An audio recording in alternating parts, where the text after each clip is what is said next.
रघुपति प्रिय भक्तम बात जातम नमामि। रघुपति प्रिय भक्तम बात जातम नमामि। मनोज बम मारुत तुल्य वेगम जितेन्द्रियं बुद्धिमतां वरिष्ठम्। वातात्मजं वानरयूथमुख्यं श्रीरामदूतं शरणं प्रपद्ये। श्रीरामदूतं शरणं प्रपद्ये। नारायणं नमस्कृते नरं चैव नरोत्तमं देवीं सरस्वती व्यासं ततो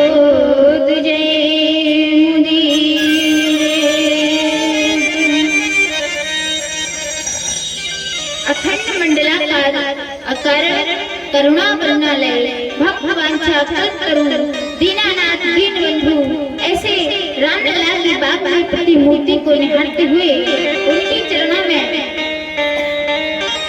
बार बार वंदन नमन करते हुए एवं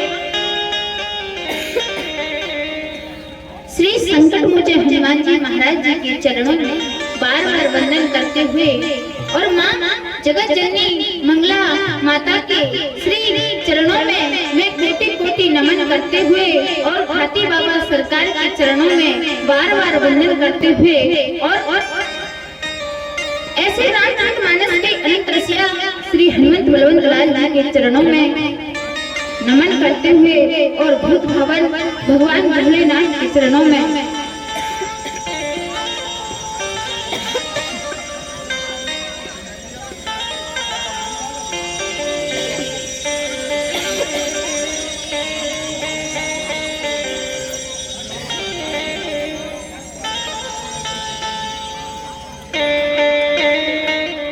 चरणों में और भगवान के अनुग्रह विग्रह विद्वान मनीषी जन एवं हमारे परम पूज्य महाराज श्री जिन्होंने आपको सर्वप्रथम कथा का श्रवण पान कराया, ऐसे मेरे पिता तुल्य महाराज जी श्री राम जी महाराज के चरणों में बार बार वंदन करते हुए और मंगला माता के पुजारी महाराज जी के चरणों में बार बार नमन वंदन करते हुए और बहन हमारी रमा भारती जी को बार बार वंदन और मेरे संगीत पर साथ वाले सभी मेरे संगीत भाई बहनों को बार बार वंदन और दूर दराज से पधारे हुए समस्त श्रोतागण और सती सावित्री जैसे माता बहनों के पद चिन्हों पर चलने वाली मेरी सती सावित्री जैसी मेरी माता बहनों और बाल गोपालों को मेरा प्रेम रहा राधे राधे। तो मेरी मैयाओं और समस्त श्रोताओं से एक बार कहूंगी कि एक बार ऐसे जयकारा लगाइए कि समस्त ग्राम में पता चले कि श्री रामचरितमानस की कथा चल रही है।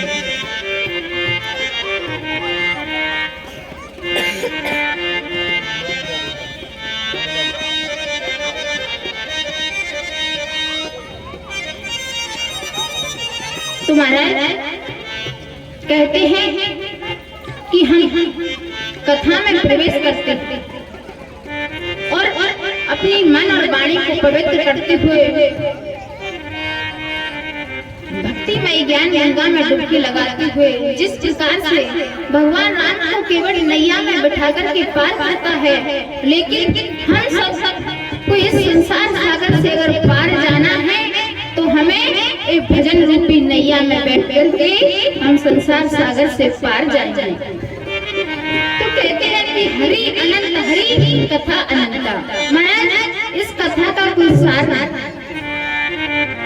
ऐसा कहीं पर नहीं है कि कथा को पूर्ण किया जाए।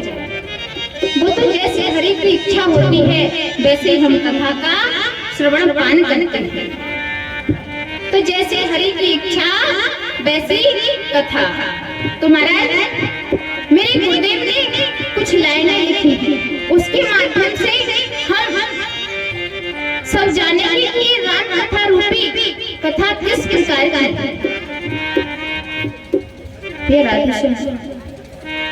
तो बड़े ही भाव के साथ हम सभी ताली सेवा करते हुए इस भक्ति में ज्ञान गंगा में डुबकी लगाते हुए चलते हैं। तो मेरे गुरुदेव ने परम पूज्य श्री सद्गुरुदेव भगवान ने क्या लिखा है कि बड़े भाग्यशाली हैं वो। श्रोताओं, बड़े ध्यानपूर्वक इन लाइनों को अपने जीवन में उतारिए। कैसे कि बड़े भाग्यशाली हैं वो। कौन है? बड़े भाग्यशाली हैं वो, ऐसे कथा को जो सुन पाएंगे, इस कथा को जो सुन पाएंगे।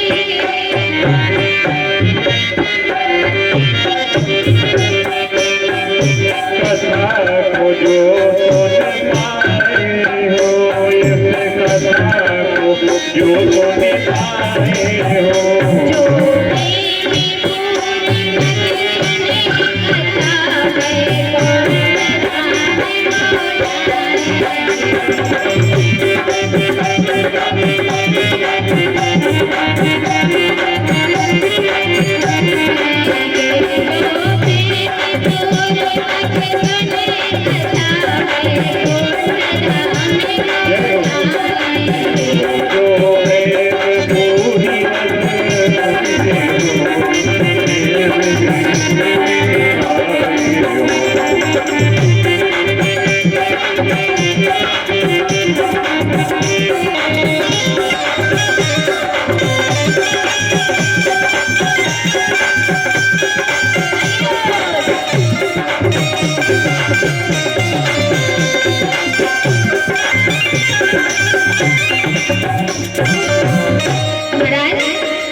इस धाम से चरण तारण होकर के श्री वैकुंठ धाम में पहुंचेंगे।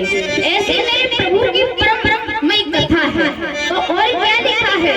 बाकी तिरछी और नौजवान सजनों, बाकी तिरछी और नौजवान कर दया न शोर मचाएंगे, कर दया न शोर मचाएंगे।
कोई मेरी माता बहने क्या सोच रही है कि चलो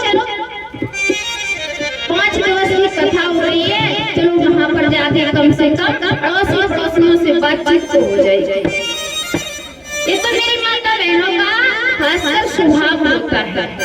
तो गुरुदेव ने स्पष्ट कहा है कि बाकी तिरछी और नौजवान कर दया न शोर मचाएंगे, और जो विघ्न करेंगे कथा बीच वो मानव नहीं क्या कहलाएंगे? नर निश्चर कहलाएंगे। तो मेरा आपसे अनुरोध है कि आप बड़े ही श्रद्धा भाव से इस कथा को श्रवण करें। और कहा है कि साधारण कथा नहीं है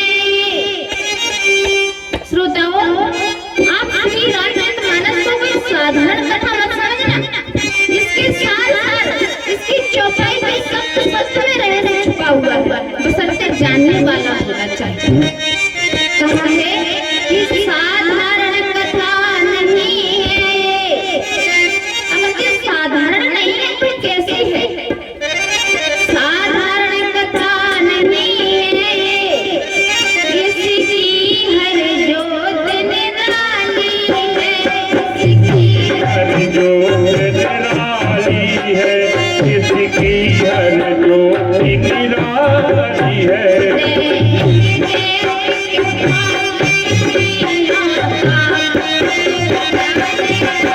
जय हो।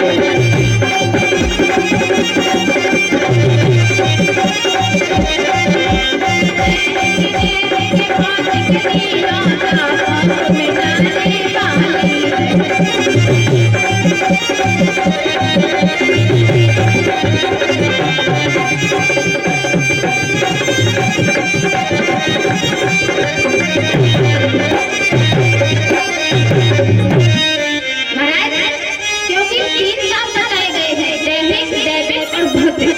इस साधारण कथा नहीं है, इसकी हर ज्योत निराली है। और रामचरितमानस में भी कहा गया है कि दैविक, दैविक, भौतिक तापा और राम राज काहू न व्यापा। तो महाराज यही बात यहाँ पर कही गई है कि जब इस कथा का श्रवण पान करेंगे तो हमारे जीवन में तीनों तापों का निवारण होगा। इसीलिए कहा गया है कि दैहिक, दैविक, भौतिक ताप इन तीनों तापों को मिटाने वाली है।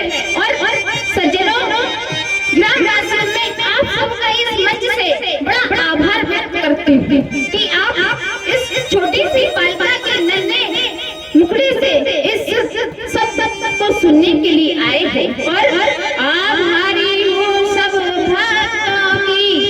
महाराज, मैं आप सभी की बड़ी आभारी हूँ। आभारी हूँ सब भक्तों की जो कथा को सुनने आए हैं। कथा को सुनने आए हैं, तो सुनिए आए हैं।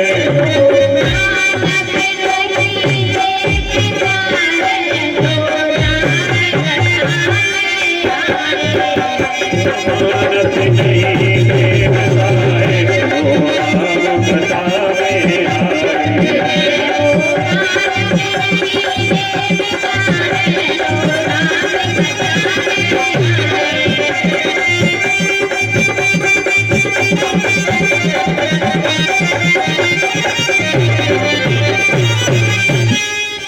महाराज, आप सभी लोग मानव नहीं, कौन है? देवताओं की उपाधि दी गई है, क्योंकि इस श्री रामचरितमानस की कथा और भगवत की कथा को सुनने के लिए तो देवता तक तरसते हैं। क्योंकि श्रीमद् भागवत में आया है कि जिस समय परीक्षित महाराज को श्री सुखदेव जी महाराज कथा का श्रवण पाठ करा रहे थे, उस समय देवता लोग अमृत का कलश लेकर आ गए कि महाराज इस भागवत की कथा को हमें अर्पण कर दीजिए, और अगर आपको महाराज परीक्षित को जलाना ही है तो आप अमृत उनको पिला दीजिए। लेकिन सज्जनों, तुरंत ही आज सुखदेव जी महाराज ने उनसे मना कर दिया। अरे वह बाचा कहाँ महा, अरे कहाँ एक कांच का टुकड़ा और कहाँ मेरी मणि। तो मणि की उपाधि किसको दी गई है? श्रीमद् भागवत कथा को। उसी प्रकार की राम कथा है। तो महाराज, इस राम कथा का चरित्र बड़ा ही सुंदर है, तो इसलिए इसे अपने जीवन में उतारिए। मैं ये नहीं कहती कि हर कथा को, हर एक प्रवचन को अपने जीवन में उतारिए, बशर्ते केवल आप यहाँ से एक शब्द ऐसा चुनिए जो अपने जीवन में उतारिए और उसे अपने जीवन में संजो कर रखिए। तो और महाराज, आज तक क्या हुआ है? हमारा जीवन जैसे भी बीता, लेकिन कैसे बीता? केवल हमने क्या किया? खाना खाया, सोया, पिया और ऐसे नींद वास इन सब में हमारा जीवन व्यतीत हो। लेकिन सज्जनों कहते हैं कि जब जागो तभी सवेरा। लेकिन मैं आपसे अनुरोध करना चाहती हूँ कि अभी भी आपके पास वक्त है, समय है, बदल जाए। कहते हैं कि वक्त बदल जाते हैं, जज्बात बदल जाते हैं, वक्त के साथ श्रोताओं हालात बदल जाते हैं।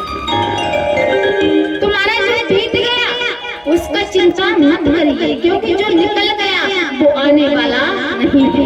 जो बीत गया वो बीत गया, बीते का शिकवा क्या करता? जो बीत गया वो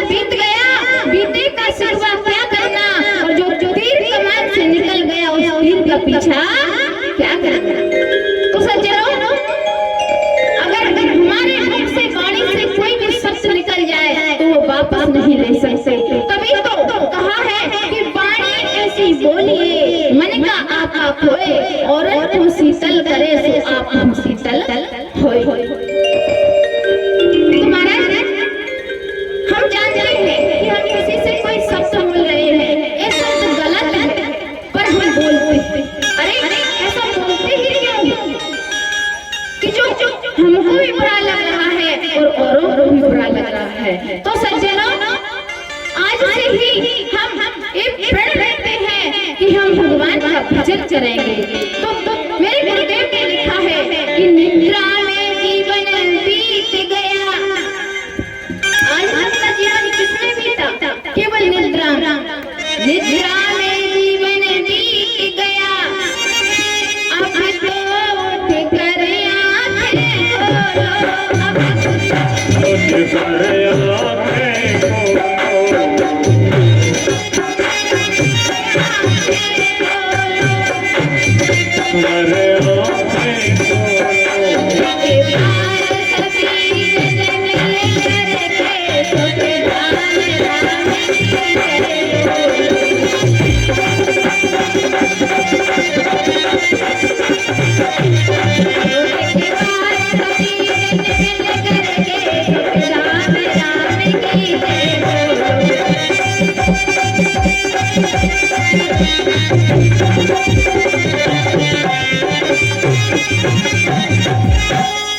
बोलिए राजा रामचंद्र भगवान की जय हो। मैया जी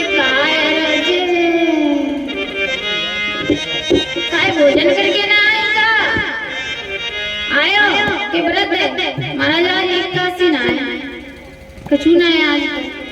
तने एक जयकारा जोर से लगा लगा बोलिए खाती बाबा सरकार की।